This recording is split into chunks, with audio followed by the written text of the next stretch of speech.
Bonjour à toutes et à tous et bienvenue dans ce nouveau tutoriel Affinity Photo dans lequel aujourd'hui on va venir s'intéresser à l'outil, ou plutôt le menu instantané. Qu'est-ce que les instantanés? À quoi servent-ils? Comment les utiliser en production? Ce sont toutes les réponses auxquelles je vais répondre au cours de cette formation. Les instantanés, ce sont des outils qui vous permettent tout simplement de venir prendre un moment M ou un temps T en photo afin de pouvoir revenir dessus ou au besoin de faire plusieurs présentations à vos clients. Je vous montrerai au cours de ce tutoriel comment les mettre en place et comment les utiliser. Si jamais vous avez des questions au cours de la vidéo, la section commentaires est là pour ça, n'hésitez pas à me laisser un petit message, je vous répondrai dans le plus bref délai pour vous aider.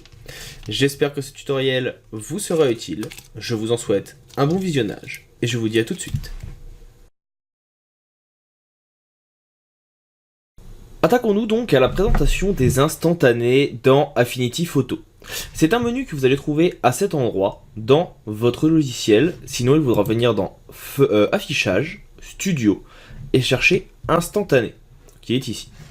L'instantané c'est quelque chose qui est relativement simple. Comme je le disais en introduction, il va vous permettre de venir prendre une photo, un instantané, d'où son nom, directement de votre document pour pouvoir l'enregistrer. Pour faire simple, imaginons que au cours de mon travail, je décide de venir changer une couleur. Par exemple, ici, je viens faire une TSI. Je viens uniquement modifier la teinte cyan. Donc, je veux qu'elle soit par exemple rouge. Je viens modifier en même temps la teinte verte. Je veux qu'elle soit un petit peu plus lumineuse, par exemple. Donc là, vous voyez, j'ai fait cette couleur. Je peux venir réaliser donc un instantané en venant cliquer sur ce bouton. Je vais la nommer eau rouge. J'enregistre et vous voyez ici que j'ai donc mon eau rouge qui apparaît. Et je peux à tout moment venir double-cliquer sur mon arrière-plan et venir restaurer l'instantané pour revenir avec la couleur de base. Et si je veux repasser sur l'eau rouge, eh bien je n'ai qu'à venir recliquer dessus et appuyer sur le bouton restaurer l'instantané. Ce qui me permettra à tout moment de venir faire une sauvegarde. Je peux bien sûr réaliser autant d'instantanés que je veux et les renommer sans souci. Et j'ai même ici un bouton pour créer un nouveau document à partir d'un instantané. C'est-à-dire que je veux avoir cette image à part, eh bien je peux venir cliquer sur le petit bouton qui va me créer un nouveau document avec les calques que j'ai réalisés. Je veux de nouveau modifier, je reviens sur mon image de base, ma couleur, je viens double-cliquer ici sur ma TSI par exemple, je viens remodifier ma couche qui est maintenant rouge, qui était à la base bleue, hop, je veux qu'elle soit au contraire un petit peu plus turquoise, je peux venir la modifier, augmenter un petit peu la couleur, modifier la couche qui serait le bleu, ici, pour modifier la couleur un petit peu plus foncée, voilà, on va même venir la désaturer ou autre, enfin, vous voyez, vous pouvez venir modifier tout ce que vous voulez. On veut modifier, ici, la composition en entière, hop, pour saturer un petit peu plus, mettre un peu plus de luminosité ou moins, hop, voilà. Elle me plaît bien, je veux aussi en faire un instantané, et bien, de nouveau, je peux, là c'est test couleur, et j'ai ma test couleur qui est ici. Et je peux passer de l'un à l'autre sans aucun souci en quelques instants. Je veux redimensionner, par exemple sur mon eau rouge, donc je la reprends, je veux redimensionner, je veux avoir uniquement cette vision, je fais une sélection ici, je marque rouge redimension, et automatiquement je peux passer d'une partie qui va être en grand format à une partie redimensionnée et tout sera enregistré.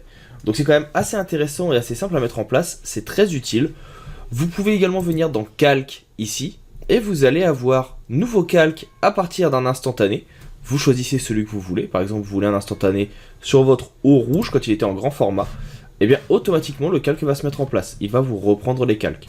Vous voulez au contraire reprendre votre calque, ou plutôt vos calques de l'instantané présent dans test couleur, je clique et automatiquement normalement il est censé me remettre ici les calques qui vont avec.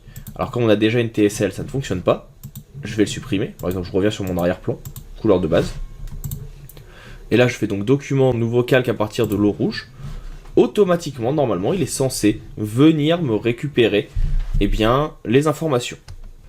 Alors à savoir, petit oubli, si là je n'ai rien qui est apparu, tout simplement parce que j'avais oublié de sélectionner un calque. Donc il faut bien resélectionner le calque arrière-plan.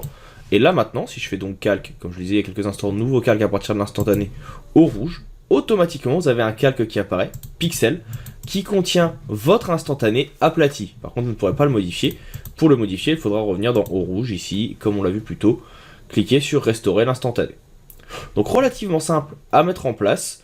L'astuce va s'arrêter là, c'est juste vraiment une petite présentation de l'outil. J'espère que vous aurez compris quand même que c'est quelque chose qui est très utile. Si jamais vous avez des questions dessus, n'hésitez pas à m'en faire part, je tâcherai de vous aider bien sûr au mieux. Moi je vous dis maintenant à bientôt pour d'autres tutoriels gratuits Affinity Photo. N'hésitez pas à partager, laisser un petit commentaire, mettre un petit pouce bleu, vous abonner à la chaîne si la vidéo vous a plu et vous a permis de mieux comprendre l'outil. Et moi il ne me reste plus qu'à vous dire maintenant à bientôt pour d'autres formations Affinity Photo. Vous en avez marre de perdre du temps, de passer des heures et des heures à regarder des tutoriels, les miens ou ceux des autres, vous souhaitez avoir des petits trucs et astuces pour aller un petit peu plus vite dans votre processus créatif, eh bien je vous invite à aller voir mon Gumroad, ressources graphiques, sur lequel vous trouverez des PSD, des AI, des EPS, des AE, tous les fichiers sources de différents logiciels qui vous permettront de gagner du temps. Que ce soit des PSD de mock-up pour, par exemple pour l'instant des ordinateurs, des computers, des PSD de digital painting, d'illustration ou de montage photo, mais aussi les fichiers sources des logiciels et des tutoriels que vous voyez sur la chaîne, tout est disponible. Vous retrouverez le lien de celui-ci dans la description bien sûr de chacun des tutoriels, mais également à la fin des vidéos, comme c'est le cas actuellement, en cliquant sur le petit lien qui se trouve sur la droite. Si jamais terminé, vous avez aimé la vidéo que vous venez de voir, je vous rappelle, n'hésitez pas à mettre un petit pouce bleu, à partager la vidéo autour de vous, à laisser un petit commentaire et me dire ce que vous souhaitez. Sachez également, et je vous invite à rester à l'affût, que de temps en temps dans les fichiers description des tutoriels présents sur la chaîne, vous retrouverez des petits codes promo, sur de petites easter eggs pour les tutoriels payants tuto.com, pouvant aller du tutoriel de 25 heures sur l'intégralité de Photoshop au petit cours sur comment réaliser des infographies sur Illustrator et bien d'autres choses encore. Je vous invite donc à rester à l'affût et à me contacter si vous avez besoin de tutoriels spécifiques ou autres.